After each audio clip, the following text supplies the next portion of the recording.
The Search for the Wicked Witch. The soldier with the green whiskers led them through the streets of the Emerald City until they reached the room where the guardian of the gates lived. This officer unlocked their spectacles and put them back in his great box, and then he politely opened the gate for our friends. "Which road leads to the Wicked Witch of the West?" asked Dorothy. "There is no road," answered the guardian of the gates. "No one ever wishes to go that way." "How then are we to find her?" inquired the girl. "That will be easy," replied the man, "for when she knows you are in the country of the Winkies she will find you and make you all her slaves." "Perhaps not," said the Scarecrow, "for we mean to destroy her." "Oh, that is different," said the guardian of the gates. "No one has ever destroyed her before, so I naturally thought she would make slaves of you, as she has of the rest. But take care, for she is wicked and fierce, and may not allow you to destroy her. Keep to the west, where the sun sets, and you cannot fail to find her." They thanked him and bade him good bye, and turned toward the west, walking over fields of soft grass, dotted here and there with daisies and buttercups. Dorothy still wore the pretty silk dress she had put on in the palace, but now, to her surprise, she found it was no longer green, but pure white. The ribbon around Toto's neck had also lost its green color, and was as white as Dorothy's dress. The Emerald City was soon left far behind. As they advanced, the ground became rougher and hillier, for there were no farms nor houses in this country of the West, and the ground was untilled. In the afternoon the sun shone hot in their faces, for there were no trees to offer them shade, so that before night Dorothy and Toto and the Lion were tired, and lay down upon the grass and fell asleep, with the Woodman and the Scarecrow keeping watch. Now, the Wicked Witch of the West had but one eye, yet that was as powerful as a telescope, and could see everywhere. So, as she sat at the door of her castle, she happened to look around and saw Dorothy lying asleep, with her friends all about her. They were a long distance off, but the Wicked Witch was angry to find them in her country, so she blew upon a silver whistle that hung around her neck. At once there came running to her from all directions a pack of great wolves. They had long legs and fierce eyes and sharp teeth. "Go to those people," said the witch, "and tear them to pieces." "Are you not going to make them your slaves?" asked the leader of the wolves. "No," she answered. "One is of tin and one is of straw. One is a girl and another is a lion. None of them is fit to work, so you may tear them into small pieces."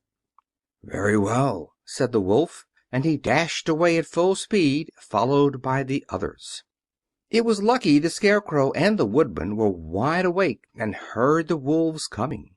"This is my fight," said the Woodman, "so get behind me and I will meet them as they come." He seized his axe, which he had made very sharp, and as the leader of the wolves came on, the Tin Woodman swung his arm and chopped the wolf's head from its body, so that it immediately died. As soon as he could raise his axe, another wolf came up, and he also fell under the sharp edge of the Tin Woodman's weapon. There were 40 wolves, and 40 times a wolf was killed, so that at last they all lay dead in a heap before the Woodman. Then he put down his axe and sat beside the Scarecrow, who said, "It was a good fight, friend."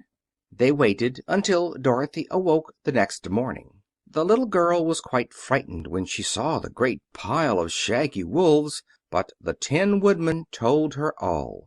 She thanked him for saving them and sat down to breakfast, after which they started again upon their journey. Now this same morning the Wicked Witch came to the door of her castle and looked out with her one eye that could see far off. She saw all her wolves lying dead, and the strangers still traveling through her country. This made her angrier than before, and she blew her silver whistle twice. Straightway a great flock of wild crows came flying toward her, enough to darken the sky. And the Wicked Witch said to the King Crow, Fly at once to the strangers, peck out their eyes, and tear them to pieces." The wild crows flew in one great flock toward Dorothy and her companions. When the little girl saw them coming, she was afraid, but the Scarecrow said, "This is my battle, so lie down beside me and you will not be harmed." So they all lay upon the ground except the Scarecrow, and he stood up and stretched out his arms. And when the crows saw him they were frightened, as these birds always are by scarecrows, and did not dare to come any nearer. But the King Crow said, "It is only a stuffed man. I will peck his eyes out." The King Crow flew at the Scarecrow, who caught it by the head and twisted its neck until it died. And then another crow flew at him, and the Scarecrow twisted its neck also. There were 40 crows, and 40 times the Scarecrow twisted a neck, until at last all were lying dead beside him. Then he called his companions to rise, and again they went upon their journey. When the Wicked Witch looked out again and saw all her crows lying in a heap, she got into a terrible rage, and blew 3 times upon her silver whistle.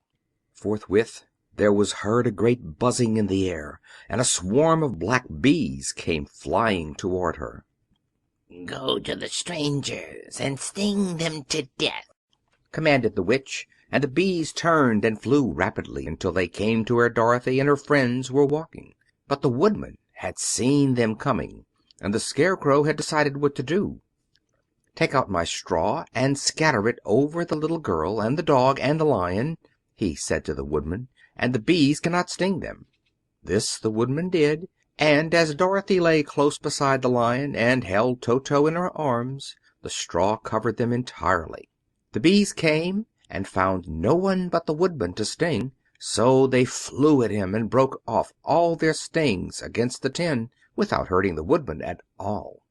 And as bees cannot live when their stings are broken, that was the end of the black bees, and they lay scattered thick about the Woodman like little heaps of fine coal. Then Dorothy and the Lion got up, and the girl helped the Tin Woodman put the straw back into the Scarecrow again, until he was as good as ever, so they started upon their journey once more.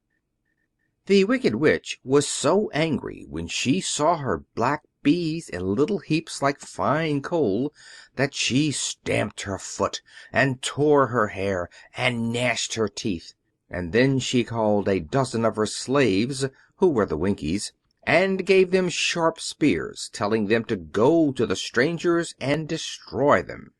The Winkies were not a brave people, but they had to do as they were told, so they marched away until they came near to Dorothy. Then the Lion gave a great roar and sprang toward them, and the poor Winkies were so frightened that they ran back as fast as they could.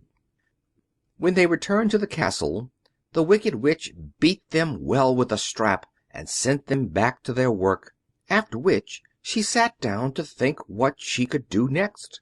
She could not understand how all her plans to destroy these strangers had failed, but she was a powerful witch as well as a wicked one, and she soon made up her mind how to act. There was in her cupboard a golden cap with a circle of diamonds and rubies running round it. This golden cap had a charm. Whoever owned it could call 3 times upon the winged monkeys, who would obey any order they were given. But no person could command these strange creatures more than 3 times. Twice already the Wicked Witch had used the charm of the cap. Once when she had made the Winkies her slaves, and set herself to rule over their country. The winged monkeys had helped her to do this. The second time was when she had fought against the great Oz himself, and driven him out of the land of the West. The winged monkeys had also helped her in doing this. Only once more could she use this golden cap, for which reason she did not like to do so until all her other powers were exhausted.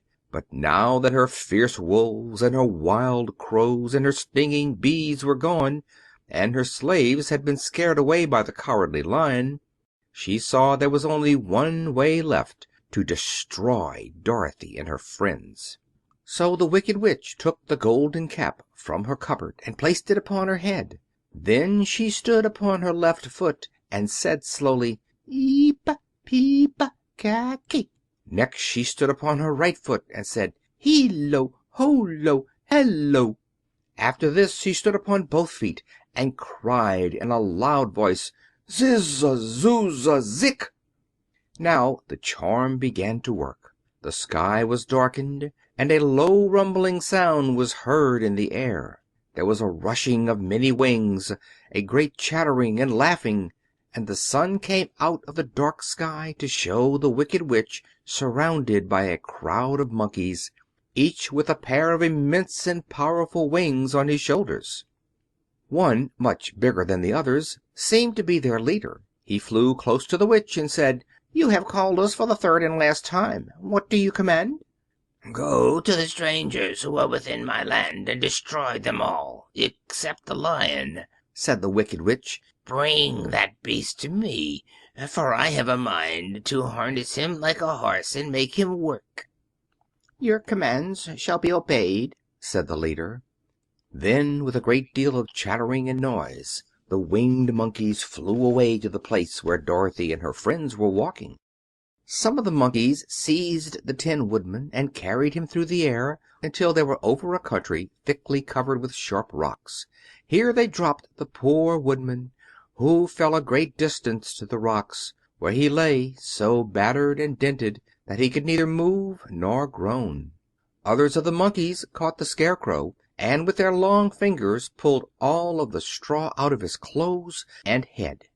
They made his hat and boots and clothes into a small bundle and threw it into the top branches of a tall tree. The remaining monkeys threw pieces of stout rope around the Lion and wound many coils about his body and head and legs, until he was unable to bite or scratch or struggle in any way. Then they lifted him up and flew away with him to the Witch's castle, where he was placed in a small yard with a high iron fence around it, so that he could not escape. But Dorothy they did not harm at all. She stood with Toto in her arms, watching the sad fate of her comrades, and thinking it would soon be her turn. The leader of the winged monkeys flew up to her, his long hairy arms stretched out, and his ugly face grinning terribly. But he saw the mark of the Good Witch's kiss upon her forehead, and stopped short, motioning the others not to touch her. "We dare not harm this little girl," he said to them, "for she is protected by the power of good, and that is greater than the power of evil. All we can do is to carry her to the castle of the Wicked Witch and leave her there." So, carefully and gently, they lifted Dorothy in their arms and carried her swiftly through the air until they came to the castle, where they set her down upon the front doorstep. Then the leader said to the Witch, "We have obeyed you as far as we were able. The Tin Woodman and the Scarecrow are destroyed, and the Lion is tied up in your yard. The little girl we dare not harm, nor the dog she carries in her arms. Your power over our band is now ended, and you will never see us again."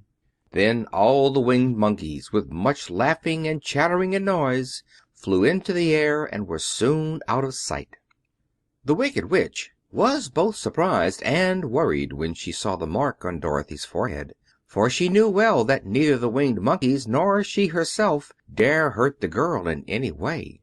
She looked down at Dorothy's feet, and seeing the silver shoes, began to tremble with fear, for she knew what a powerful charm belonged to them. At first the Witch was tempted to run away from Dorothy, but she happened to look into the child's eyes and saw how simple the soul behind them was, and that the little girl did not know of the wonderful power the silver shoes gave her. So the Wicked Witch laughed to herself and thought, "I can still make her my slave, for she does not know how to use her power." Then she said to Dorothy, harshly and severely, "Come with me, and see that you mind everything I tell you, for if you do not, I will make an end of you as I did the Tin Woodman and the Scarecrow." Dorothy followed her through many of the beautiful rooms in her castle until they came to the kitchen, where the witch bade her clean the pots and kettles and sweep the floor and keep the fire fed with wood. Dorothy went to work meekly, with her mind made up to work as hard as she could, for she was glad the Wicked Witch had decided not to kill her. With Dorothy hard at work, the witch thought she could go into the courtyard and harness the Cowardly Lion like a horse. It would amuse her, she was sure, to make him draw her chariot wherever she wished to go to drive. But as she opened the gate, the Lion gave a loud roar and bounded at her so fiercely that the witch was afraid, and ran out and shut the gate again. "If I cannot harness you," said the witch to the Lion, speaking through the bars of the grate, "I can starve you. You shall have nothing to eat until you do as I wish." So after that she took no food to the imprisoned Lion, but every day she came to the gate at noon and asked, "Are you ready to be harnessed like a horse?" And the Lion would answer, "No. If you come into this yard, I will bite you." The reason the Lion did not have to do as the witch wished was that every night, while the woman was asleep, Dorothy carried him food from the cupboard. After he had eaten he would lie down on his bed of straw, and Dorothy would lie beside him and put her head on his soft, shaggy mane, while they talked of their troubles and tried to plan some way to escape. But they could find no way to get out of the castle, for it was constantly guarded by the yellow Winkies, who were the slaves of the Wicked Witch, and too afraid of her not to do as she told them. The girl had to work hard during the day, and often the witch threatened to beat her with the same old umbrella she always carried in her hand. But in truth she did not dare to strike Dorothy because of the mark upon her forehead. The child did not know this, and was full of fear for herself and Toto. Once the witch struck Toto a blow with her umbrella, and the brave little dog flew at her and bit her leg in return. The witch did not bleed where she was bitten, for she was so wicked that the blood in her had dried up many years before. Dorothy's life became very sad as she grew to understand that it would be harder than ever to get back to Kansas and Aunt Em again. Sometimes she would cry bitterly for hours, with Toto sitting at her feet and looking into her face, whining dismally to show how sorry he was for his little mistress. Toto did not really care whether he was in Kansas or the Land of Oz, so long as Dorothy was with him, but he knew the little girl was unhappy, and that made him unhappy too. Now the Wicked Witch had a great longing to have for her own the silver shoes which the girl always wore. Her bees and her crows and her wolves were lying in heaps and drying up, and she had used up all the power of the golden cap. But if she could only get hold of the silver shoes, they would give her more power than all the other things she had lost. She watched Dorothy carefully to see if she ever took off her shoes, thinking she might steal them. But the child was so proud of her pretty shoes that she never took them off except at night and when she took her bath. The witch was too much afraid of the dark to dare go in Dorothy's room at night to take the shoes, and her dread of water was greater than her fear of the dark. So she never came near when Dorothy was bathing. Indeed, the old witch never touched water, nor ever let water touch her in any way. But the wicked creature was very cunning, and she finally thought of a trick that would give her what she wanted. She placed a bar of iron in the middle of the kitchen floor, and then, by her magic arts, made the iron invisible to human eyes, so that when Dorothy walked across the floor she stumbled over the bar, not being able to see it, and fell at full length. She was not much hurt, but in her fall one of the silver shoes came off, and before she could reach it the witch had snatched it away and put it on her own skinny foot. The wicked woman was greatly pleased with the success of her trick, for as long as she had one of the shoes she owned half the power of their charm, and Dorothy could not use it against her, even had she known how to do so. The little girl, seeing she had lost one of her pretty shoes, grew angry and said to the witch, "Give me back my shoe." "I will not," retorted the witch, "for it is now my shoe and not yours." "You are a wicked creature!" cried Dorothy. "You have no right to take my shoe from me." "I shall keep it just the same," said the witch, laughing at her, "and some day I shall get the other one from you too." This made Dorothy so very angry that she picked up the bucket of water that stood near and dashed it over the witch, wetting her from head to foot.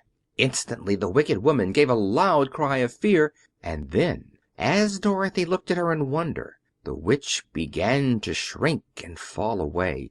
"See what you have done!" she screamed. "In a minute I shall melt away." "I am very sorry indeed," said Dorothy, who was truly frightened to see the witch actually melting away like brown sugar before her very eyes. "Didn't you know water would be the end of me?" asked the witch in a wailing, despairing voice. "Of course not," answered Dorothy. "How should I?" "Well, in a few minutes I shall be all melted, and you will have the castle to yourself. I have been wicked in my day, but I never thought a little girl like you would ever be able to melt me and in my wicked deeds. Look out! Here I go!" With these words the witch fell down in a brown, melted, shapeless mass, and began to spread over the clean boards of the kitchen floor. Seeing that she was really melted away to nothing, Dorothy drew another bucket of water and threw it over the mess. She then swept it all out the door. After picking up the silver shoe, which was all that was left of the old woman, she cleaned and dried it with a cloth and put it on her foot again. Then, being at last free to do as she chose, she ran out to the courtyard to tell the Lion that the Wicked Witch of the West had come to an end, and that they were no longer prisoners in a strange land. End of chapter 12.